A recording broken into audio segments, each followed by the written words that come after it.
Let's work with indices. So what are indices first of all? Well, let's say you have something like 3 to the power 5, right? Well, just so that we know what it means, 3 is called the base and 5 is called the index. In common terms, we just say 5 is the power, but power and index is the exact same thing. And indices is the plural of index. So that's all it is. It's just working with powers.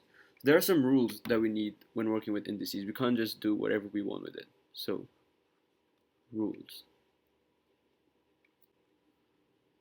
Well, before we even go into the rules, let's do like some notation. So let's define something. So let's say A is equal to base 1, B is equal to base 2, because we're going to use these alphabets, these symbols, when working with indices. Let's say M is equal to index 1 and N is equal to index 2, right? So rule number 1, let's say you have A to the N plus A to the M. What's that equal to? We do not know. We can't do this. It's not allowed. It's like saying 2 to the power 5 plus 2 to the power 3. That's not the same as 2 to the power 8. It's not equal to A to the power M plus N. This is incorrect. So it's not equal to this. Okay? The second rule.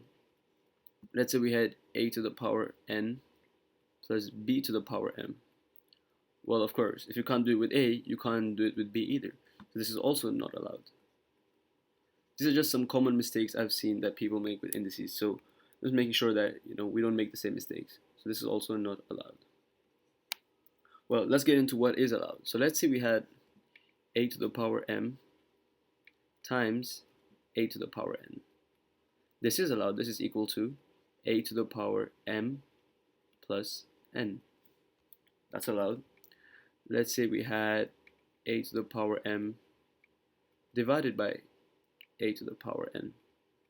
This is also allowed. This is equal to A to the power M minus N. And I'm just using A, B, M, and N, but you can make this anything. You can make A equal 6, for example. You can let B equals 5, M equals 24, and N is equal to 2, or even negative numbers, and it's gonna work for any choice of A, B, M, and N. Let's do another rule. Let's do rule number 5. Let's say we had A to the power M, all of that to the power N. What is that equal to? That is equal to the same as A to the power M times N. M and N together just means M times N. Let's say we had A to the power M times B to the power N. Can this happen? Well, no. This is just A to the power M times B to the power N. You can't really simplify further. You can't simplify further unless A and B are equal to each other. Let's say B equals A. If B is equal to A, then it just becomes what rule number 3 is. That becomes A to the power N times A to the power N.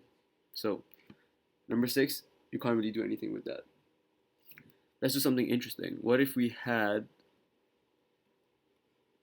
A to the power negative M? What does that mean? That is the same as 1 divided by A to the power M. So let's say we had 2 to the negative 3. That's the same as 1 divided by 2 to the power 3, which is obviously equal to 1 over 8. And I'll show you why this is true actually. Let's see why this is true. So you have 2 to the power 0 here, 2 to the power 1, 2 to the power 2, 2 to the power 3, and so on, right? Let's say on this side we have 2 to the power negative 1, 2 to the power negative 2, 2 to the power negative 3, and so on that side, right? Well, the value of this is 1, the value of this is 2, the value of this is 4, and this is 8. You can see over here we're multiplying by 2 every time, right? Multiply by 2, multiply by 2. Well, if you're going in the opposite direction, does it not make sense to divide by 2? Isn't that the opposite of multiplication? So what if you did 1 divided by 2? Well, you get 1 over 2. If you divide that by 2, you get 1 over 4. Divide that by 2, you get 1 over 8. And you can see 1 over 2 is 2 to the power negative 1, right? And 2 to the power 1 is just positive 2. But if you did 1 over positive 2, you would end up getting 2 to the power negative 1. So you can see why a to the power negative m is actually equal to 1 divided by a to the power of positive m.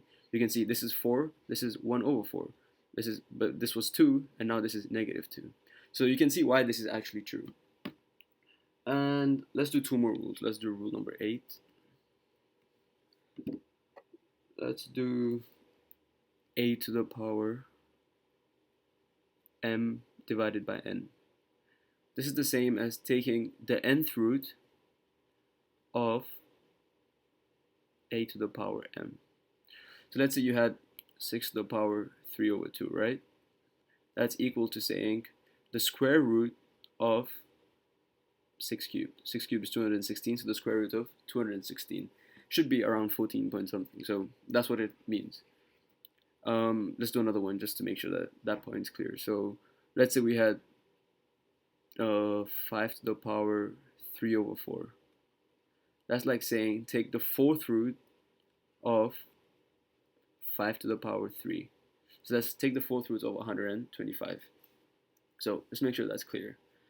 And the final rule, I think, before we go into some examples, is let's say we had a times b to the n all to the power m. What does that mean? That is the same as a to the power m, but then remember, b to the power n to the power m is like this thing. It's like a to the power m to the power n. Instead of a is b, it's the exact same thing. And what we did there was we multiplied the powers together. We do the same thing. We just do b to the power of m times n. And that's it. Those are all the 9 rules you probably need to know about indices. Everything else is just an extension of these 9 rules. So rule number 1, you can't just add 2 indices like that. You can't add 2 numbers with different indices. Same thing for number 2. Number 3, if you have the same base and you have different indices but you're multiplying it together, you can just add the indices together. Number 4, if you're dividing, then you subtract the indices. Number 5, if you have a number and you raise it to a power, and then you raise the whole thing to another power, that's like saying raising the number to the power of the first power times the second power. Number 6 is saying you can't really do much more with this expression right here. Number 7 is saying if you have a number and you take it to the negative power, that's like saying 1 over that number to the power that you're originally taking it to. And we showed why that's true using this logic. Number 8 is saying if you have a number and you raise it to a fractional power, that's like saying the denominator is the root and the numerator is the power that you're going to take it to. And number 9 is saying if you have 2 numbers multiplied, one of them has an index, and then you raise all of that to a power, you end up getting this thing. So there's a lot of things to say, but like writing it down makes a lot of sense, and just doing examples makes it much easier. So we'll do some examples now. So let's do an example, see why it's useful. So let's say we had this equation. Let's say we had 2 to the power x times 2 to the power x over 2 plus 5 equals 32. How would you solve this equation? Well, first thing, you see you have the same base. You have 2 and 2, and you're multiplying them. So that means you can add the powers together. So let's add the powers together. So now you have 2 to the power x plus x over 2 plus 5 is equal to 32. Well, what is 32 equal to? 32 is equal to 2 to the power 5. We know this, right? Let's simplify the numerator, right? You have x plus x over 2 plus 5. That's 3x over 2 plus 5. And this is 2 to the power 5. Well, for now, I'll just tell you can just get rid of these 2's like that. And I'll show you why it's true when we have a video on logarithms, something called logarithms, to make sure that this actually works. But for now, it's enough to know that you can cancel the bases out if they're exactly the same. And you're left with 3x over 2, 3x over 2 because that's x plus x over 2, plus 5 is equal to this 5 right here. Well, you can solve this equation. So you have 3x over 2 is equal to 5 minus 5, which is 0. Well, that's pretty simple to solve. That means x is equal to 0. And you can try it. If you have 2 to the power 0, so that's 1, times 2 to the power 0 over 2 plus 5 is 2 to the power 5. So that's 32. 32 times 1 is equal to 32. So it does work. 0 is the right answer. If you had a different number over here, let's say we had 4 instead of 5. So let's say we had 2 to the power x times 2 to the power x over 2 plus 4 is equal to 32. Well, with the same logic, you would have 3x over 2 plus 4 this time is equal to 5. And then to solve this equation, you would have 3x is equal to 1. 3x over 2 is equal to 1. X is equal to 2 over 3. And that would be the answer. And you can put in the calculator and you would see 2 to the power 2 over 3 times 2 to the power 2 over 3 divided by 2 plus 5 does equal 32. Alright, let's do a question from an exam paper. So, simplify 3x squared y to the power 4 all cubed. Well, what's that equal to? Well, for my rules right here, this is in this form right here. So, 3 is just a number, so well, that's just 3 cubed. We have 3 cubed at the start. X to the power 2 to the power 3 is just x to the power 2 times 3, which is 6. And then y to the power 4 to the power 3 is just y to the power 4 times 3, which is 12. We know what 3 cubed is. 3 cubed is just 9 times 3, which is 27. And we don't need to worry about x to the power 6 and y to the power 12 because we don't know what those are. So that's it. You have 27, x to the power 6, y to the power 12. Let's do a more difficult example. So now you have 16 divided by x to the 16, y to the 8, all to the power negative 3 over 2. First things first, let's get rid of the negative, right? We said to get rid of the negative, we do 1 divided by everything that's inside here. So 16 divided by x to the power 16, y to the power 8. And this is to the power 3 over 2. Well, if you remember our rule number 8 from the previous slide, we had if it's a fractional power, if n is the denominator, then we take the nth root, and if m is the numerator, then we raise it to the power m. So that's what we do over here. So we do 1 divided by is equal to 1 divided by 16 to the power 3 over 2. Well, that's saying the square root of 16 all to the power 3, and then divided by x to the power 16 y to the 8 to the power 3 over 2 as well. This is actually much simpler than it looks. This is 1 divided by, well, we could do 16 cubed and then take the square root, or we could do the square root of 16 and then cube it. Square root of 16 is easy, that's just 4, and 4 cubed is 64, so that's the 64. And then divided by, well, we said when we raise it to the power, well, this thing right here is just an extension of this rule right here. Here we saw a to the power m to the power n is just a to the power m times n.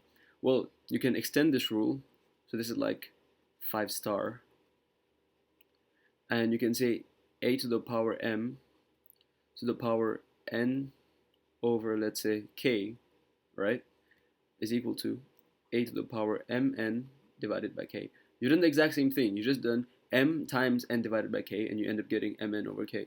It's the exact same thing you're doing over here. You're doing 16 times 3 divided by 2. Well, that's just 48 divided by 2. That's 24. So you have x to the power 24. Then you have 8 times 3 over 2. That's 24 divided by 2. That is 12. So you have y to the power 12. And it's 1 divided by all of this. But what is division? Division is just times 1 over something. So that's the same as 1 times 1 over all of this, which is just x to the 24 y to the power 12 divided by 64. Well, we don't need the 1 anymore. Now we just have, you can just write the answer straight away actually. We have x to the power 24 y to the power 12 all divided by 64. And that's it. That's your answer.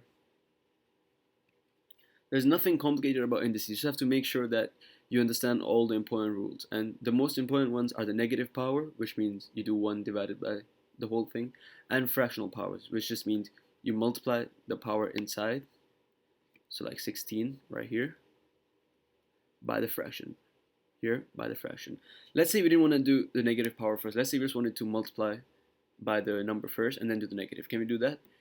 So let's do it. Let's do 16 to the power 3 over 2 divided by x to the power 16 times 3 over 2 y to the power 8 times 3 over 2. And then all of that to the power negative 1. Let's say if you did that, well, then you would end up getting 16 to the power 3 over 2 is just 64 again, as we got. And here you get the same thing. So you end up getting x to the power 24, y to the power 12. And this is all to the power negative 1. Now you can invert the whole thing, and now you'll be left with x to the power 24, y to the power 12 divided by 64, which is exactly what we had over here. So you can see that it doesn't matter if you do the negative power first or you do the fraction first. I like doing the negative power first because it just gets rid of the negative sign. I just don't like the negative sign.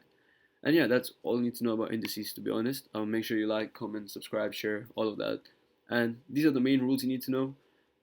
Honestly, indices is nothing but just working with powers, and really that's it.